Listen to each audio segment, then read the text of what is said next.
ada orang yang nggak suka kerjain tapi dia kerja di situ gitu. Iya. Jadi itu kan kehidupan juga tuh. Bagaimana itu cara memastikan agar kita tidak salah memilih dalam kehidupan yang satu itu, Pak? Ya, kalau kita tidak mau salah memilih dalam pekerjaan, Ya, aktivitas gitu ya, aktivitas, saya. kita harus dapat bertanya ke diri kita sebelum kita memutuskan untuk memilih pekerjaan atau aktivitas tersebut. Jadi ngobrol dulu sama diri sendiri. Iya. Apakah pekerjaan atau aktivitas ini ada hal yang saya memang inginkan? Ya. Apakah pekerjaan atau aktivitas ini sesuai dengan passion saya? Karena kalau tidak, pastinya kita akan mengerjakan dengan setengah-setengah. Ya. Dan coba Agung jawab, kalau kita mengerjakan apapun pekerjaan kita dengan setengah-setengah, hasilnya bagaimana? Ya tidak maksimal. Tidak maksimal kan? Terus kadang ya nggak jadi lah. Nah, saya mau bikin sesuatu setengah-setengah ya kayak jadi gitu. Nah itu, kalau kita sudah tahu hal tersebut, ya jangan kita lakukan. Ya. Makanya saya selalu bilang ke anak-anak, ya terutama anak-anak SMA yang kelas 7. Ya udah mau Yang masyarakat sudah lah mau gitu lah. kuliah Iya. atau mau terjun ke masyarakat. Saya bilang ke mereka, kalau kalian belum yakin dengan kuliah yang kalian ingin ambil, tidak usah kuliah dulu. Ya, kalian nggak usah malu. Misalnya ditanya-tanya sama teman-teman, saudara-saudara, kok kamu nggak kuliah? Nah kadang gitu juga ya saudara-saudara tuh ya, kalau mau kuliah berarti nggak pintar. Nah itu memang sudah menjadi paradigma yang ada di masyarakat. Gitu Ya, tapi kita tidak usah mengikuti arus. Ya, kita harus memiliki prinsip sendiri. Prinsip itu penting ya. Ya, karena kan kehidupan kita yang menjalani kita, bukan saudara kita, bukan teman-teman kita. Jadi kalau kita sampai nyungsep, apakah mereka mau menggantikan posisi kita? Iya betul. Ya, kan? Nah, di sinilah pentingnya kita harus menyadari hal itu, gitu. Karena kehidupan kita adalah tanggung jawab kita, maka kita harus ambil alih kehidupan kita sesuai dengan potensi yang kita miliki. Ya. Dan di situ kita harus mau mengevaluasi apa yang ingin kita lakukan. Nah, makanya ketika saya nyuruh teman-teman nih yang di kelas 7 sebelum memutuskan mau kuliah apa, yang mau di SMA yang mau lulus ya Pak ya. Dan kalau mereka masih bingung, tidak apa-apa, kalian tidak usah kuliah buru-buru. Coba cari tahu dulu aktivitas atau hal yang kalian memang sukai, ya.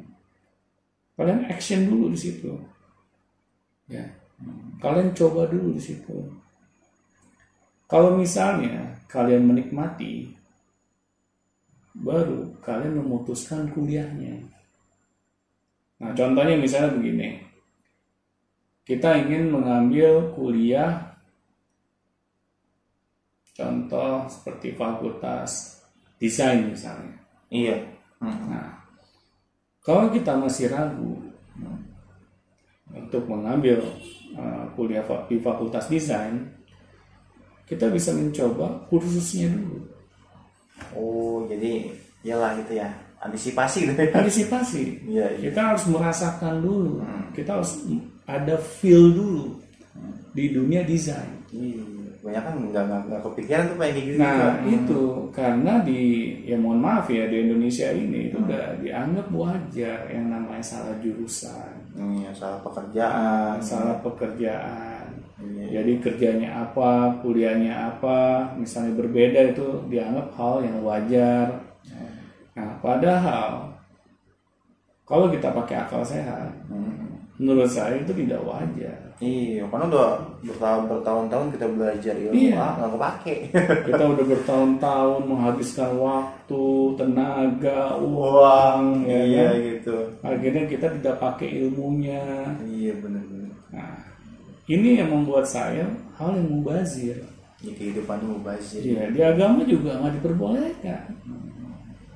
Nah ini yang saya anggap di Indonesia ini masih wajar, karena di dunia sekolah pun tidak diajarkan gitu untuk bagaimana anak-anak memilih hal-hal yang bijak untuk kehidupan mereka nantinya. Betul. Nah makanya kayak di Vicar School ini kita adakan coaching. Itu tujuannya agar mereka dapat memilih hal-hal di dalam kehidupan mereka itu dengan bijak, agar tidak disesali di kemudian hari. Dan mereka bisa mempertanggungjawabkannya. Ya benar. Iya, jadi kebanyakan seperti itu Pak. Jadi ini memang jadi memang menuntut kebutuhan juga sih Pak. Kadang-kadang ya, kadang-kadang ada seseorang itu dia nggak mau kerja di situ, tapi tiba-tiba dia dituntut harus kerja di situ karena tuntutan ekonomi misalnya gitu. Nah, kayak gitu-gitu sih memang. Gimana sih Pak cara menyiasati atau misalnya cara kita itu tetap dapat memenuhi kebutuhan kita, tapi dengan apa yang kita sukai. Kita dapat memilih kehidupan kita, tapi dengan bertahan dengan apa yang kita sukai gitu. Gimana sih Pak caranya itu Pak? Ya itu bisa banget. Ya, karena apa? Kalau kita bekerja di awal karena tuntutan ekonomi, itu juga saya pernah rasakan. Ya. Kalau mendengar podcast kita ini sebelumnya, kan teman-teman sudah tahu saya bekerja di kapal pesiar. Iya, itu ya. Dan saya tidak enjoy kerja di situ. Iya, kayak paksain. Meskipun saya dapat uang banyak. Iya, betul. Karena saat itu saya dituntut untuk mencari nafkah buat keluarga. Nah, saya harus mengambil alih gitu. Nah, tetapi hal itu kan bukan kita melakukan hal yang sia-sia ya. Kita di situ dituntut untuk membantu keluarga, dan di agama pun juga ada gitu.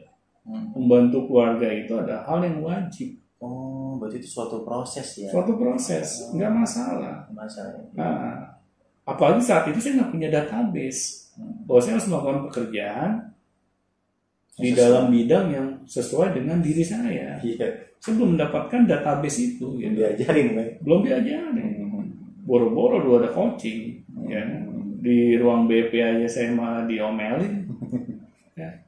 Nah di sinilah gitu, ketika dulu saya salah mengambil keputusan bekerja di bidang yang saya akan menjadi ranahnya, betul, itu tidak usah disesali. Iya, apalagi niatnya itu kan untuk membantu keluarga. Yang penting setelah keluarga kita aman, setelah sudah tercapai tercapai misinya ya gitu, kita bisa fokus ke hal yang kita inginkan. Oh iya, banyak kan orang menyesal Pak, kayaknya saya nyesel nih dulu kerja di sini gitu. Sebenarnya nggak boleh Pak ya? Nggak boleh, itu kan suatu proses gitu. Itu kan memang sudah takdir yang ditentukan oleh Tuhan, bahwa kehidupan kita awalnya seperti itu dulu. Iya. Ya, kalau kita malah banyak menyesali, meratapi, apakah akan merubah keadaan? Nah, disinilah kita juga harus bijak gitu. Malahan dengan apa yang kita alami, itu menjadi ilmu buat kita untuk diberikan ke generasi yang berikutnya. Oh, jangan sampai mengulangi kesalahan yang kita buat. Iya. Tapi yang jelas kita tuh harus punya tujuan Pak ya dalam kehidupan itu. Jadi kita harus menetapkan sebuah tujuan. Jadi ketika kemanapun kita mentah-mentah itu misalnya tujuannya kita menjadi fotografer. Tiba-tiba di jalan jadi tukang gorengan dulu. Terus jauh banget. Terus di jalan terus jadi tukang apa dulu, tapi kita tetap mengejar itu dengan menjalani proses yang ada. Itu lebih baik seperti itu kali Pak. Iya. Ya nggak apa-apa. Kita sebelum menjadi fotografer misalnya jadi tukang asongan gitu. Ya nggak masalah. Yang penting kan itu pekerjaan yang halal. Iya betul. Yang penting kita punya tujuan itu ya. Yang penting tujuan kita tahu mau kemana. Kalau misalnya jadi tukang asongan ini, jadi tukang gorengan ini, itu bisa menjadi batu loncatan. Kenapa tidak? Iya betul. Ya, misalnya untuk menjadi seorang fotografer kan kita harus sekolah fotografi. Betul. Nah, misalnya mahal, butuh dana. Terus kita nggak mau menyusahkan orang tua. Ya, kan kita bisa kerja apa aja dulu gitu. Yang penting halal, kita tabung gitu.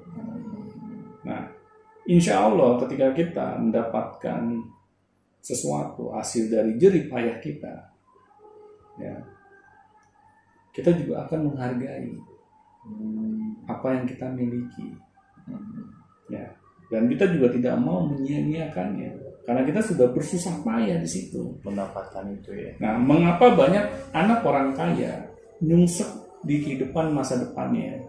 Karena dia tidak berjerih payah. Ya, karena dia sudah memiliki segalanya di dalam kehidupannya dia. Dia tidak pernah yang namanya bersakit-sakit dahulu. Ya, akhirnya bersakit-sakitnya setelahnya, Kemudiannya gitu. di kemudian harinya. Iya, betul. Nah, itu lebih nyesek dibandingkan ketika awalnya kita bersakit-sakit dahulu. Ya. Tetapi akhirnya baru kita menikmati hasil jerih payah kita. Iya sih Pak, ini juga sedikit mungkin agak melenceng dari topik ya Pak ya. Jadi banyaknya orang kaya, misalnya banyaknya orang yang memang dia punya harta, nah itu anak-anaknya itu nggak bisa apa-apa.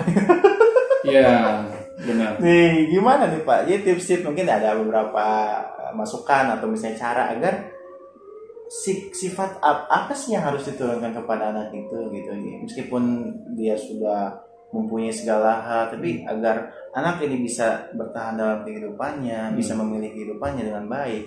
Apa sih yang kita harus ajarkan gitu misalnya, atau apa sih kita harus berikan kepada anak itu agar dia tidak berleha-leha dan tidak bisa survive dalam kehidupannya? Apa sih Pak? Ya. Ada artikel yang saya buat di Beyond Education ya tentang temanya manja. Oh, ya. Iya. Bahwa yang namanya manja itu beda dengan sayang. Memanjakan, menyayangi beda gitu ya. Ya. Kalau kita memanjakan berarti kita memberikan kasih sayang yang berlebihan kepada anak tersebut, dan sesuatu yang berlebihan itu pastinya tidak baik. Karena di agama pun juga ada yang berlebihan itu dilarang oleh agama. Karena pasti efeknya itu merugikan bagi orang yang melakukannya. Ya.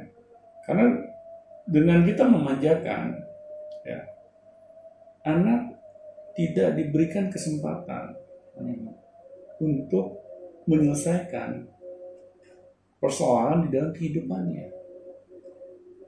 Karena selalu apa-apa, ya, orang tua mengambil alih persoalan yang mereka hadapi dalam kehidupannya. Oh, itu kali ya yang menjadi anak itu nggak bisa survive gitu. Ya, mereka jadinya nggak bisa mikir gitu. Ya, karena apa-apa sudah disediakan, apa-apa sudah dilayani.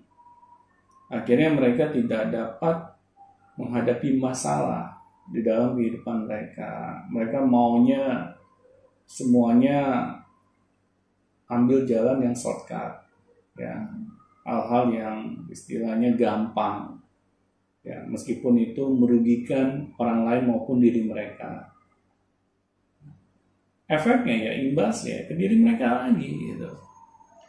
Nah, di sini orang tua jangan sampai, ya, awalnya tujuannya baik memberikan kasih sayang, tapi kita malahan menjerumuskan anak tersebut. Nah, ini memang problem yang dihadapi oleh orang-orang yang memiliki tingkat ekonomi yang memang tinggi. Iya. Kadang udah ya dianya sudah sukses gitu kan. Iya. Tapi bingung cara nurun kesuksesan itu ke anaknya tuh gimana? Iya, karena mereka merasa dapat menyelesaikan semua masalah dengan uang mereka. Iya. Ya. Ini yang tidak mengajarkan ke anak hal yang positif. Misalnya mereka melanggar aturan lalu lintas di jalan, ya. Terus orang tua ingin cepat masalahnya selesai, menyuruh anak, misalnya menyuap aparat. Oh, itu ya contohnya. Ya, akhirnya anak merasa hal itu wajar, semuanya bisa diselesaikan dengan uang. Ya. Coba orang tua membiarkan saja. Dan itu kesalahan dia. Dia harus menyelesaikan masalahnya sendiri. Ya, kalau perlu anak ini ke pengadilan. Kalau perlu dia membayar denda dengan uang yang dia miliki. Ya. Jadi orang tua hanya di sini sebagai mentor aja, mentor aja. gitu ya. Biar anak itu merasakan pahit getirnya kehidupan. Jadi ketika nanti dia dewasa, dia siap mengambil keputusan yang bijak. Iya, jadi dia bisa memilih kehidupannya sendiri gitu ya. Nah itu harus diajarkan karena anak itu tetaplah anak. Di sini kita sebagai orang tua harus dapat mendidik mereka dengan baik, karena sebagai bekal mereka di masa depan. Iya tuh banyak yang seperti itu. Ya teman saya misalnya, dia lumayan lah ya ekonominya tinggi, tapi ya ibarat kata mah apa-apa bilang gitu. Nah itu yang saya juga abang banyak bilang punya teman kayak gitu. Iya. Jadi memang mentalitinya tidak terbentuk dan dia itu tidak bisa, ya pada akhirnya ya dalam kehidupannya dia tidak bisa memegang kendali atas kehidupannya sendiri gitu. Jadi dia tidak bisa memilih life choice itu gitu kan. Ya karena orang-orang yang kayak itu malah mematikan impian anak-anaknya. Ya, secara tidak langsung dengan cara-cara memanjakan. Ya.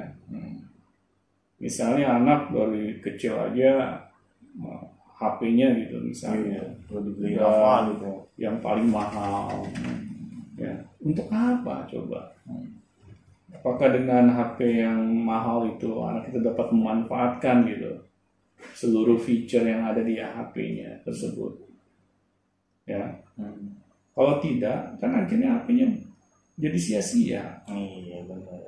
Apalagi kalau misalnya orang tuanya ingin agar anaknya itu percaya diri gitu, kalau HP-nya mahal, ya, agar bisa ditunjukkan ke teman-temannya. Pamer gitu. Malah itu kan menjerumuskan si anak. Iya benar. Ya, seharusnya kita memberikan anak apa yang dia butuhkan, bukan apa yang dia inginkan. Nah itu hal yang berbeda. Ya, kayak saya dari SD, pada orang tua saya udah sanggup gitu misalnya memenuhi apa yang saya inginkan, tapi ayah saya tidak mengajarkan hal tersebut.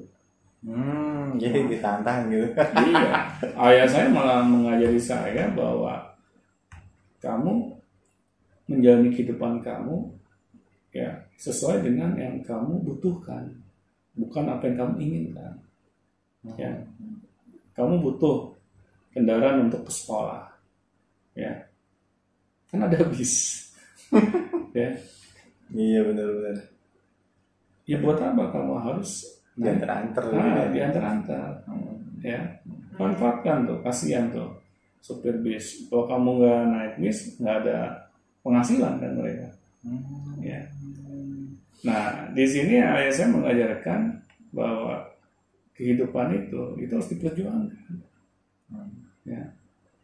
Dan saya alhamdulillah nggak menyesali pengalaman-pengalaman yang saya miliki itu. Malahan ketika kita memiliki pengalaman pahit di masa lalu itu bisa berguna ya Pak. Pastinya.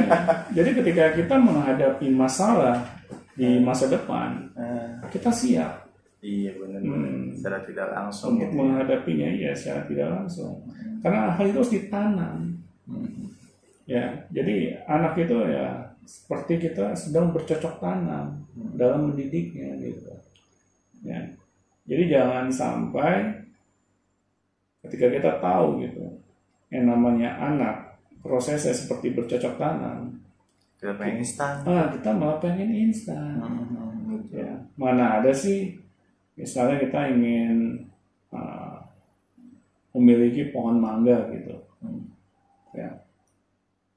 Ketika kita menabur benihnya di tanah, apakah langsung jadi pohon gitu? Ada Pak di cerita Jack Ya. biji kacang gatot itu. Nah itu kan pastinya hanya apa ya? Fantasi film doang. kan. Iya, benar-benar nggak ada di Hanya kenyataan ya. hayalan. Iya, betul. Jadi sebelum kita bisa menikmati buah mangga aja, kita harus menjalani prosesnya gitu. Ya, begitupun juga dengan anak manusia. Kalau kita ingin anak kita berhasil di masa depannya, nah itu harus dimulai dari saat anak kita masih kecil. Ya. Iya, betul. Kita harus memberikan gizi yang terbaik buat anak kita. Kita harus memberikan arahan-arahan yang dia butuhkan nanti di masa depan. Kita harus memperlakukan anak-anak kita dengan hal-hal yang dia memang butuhkan, bukan yang dia inginkan. Betul. Oh iya, jadi agar dia itu bisa menjalani kehidupannya dengan pilihan yang terbaik gitu ya. Nah itu benar. Oh gitu, jadi motivasinya juga banyak ya Pak terkait life choice ini. Dari mulai kita kecil, dari mulai kita besar, terus bagaimana kita menentukan A, B, C, sebab akibat dan yang lain itu memang sangat-sangat penting untuk menjalani kehidupan ini. Iya, benar sekali. Oke, kayaknya udah banyak banget yang kita bicarakan nih Pak, tapi kayaknya agak gantung gitu. Kayaknya ini harus 2 sesi nih kayaknya. Siap. Nanti kita buat lagi sesi yang berikutnya ya. Yang berikutnya ya terkait masalah misalnya kehidupan seorang kehidupan yang sesat seperti apa kan belum kita bahas tuh. Yang kehidupan yang baik itu seperti apa belum kita bahas kan Pak ya. Seperti itu. Oke, baik. Kita cukupkan kayak Pak ya sampai di sini untuk yang segmen ini, dan kita akan lanjut lagi dan tetap di podcast Beyond Education, dan sampai jumpa. Sampai jumpa.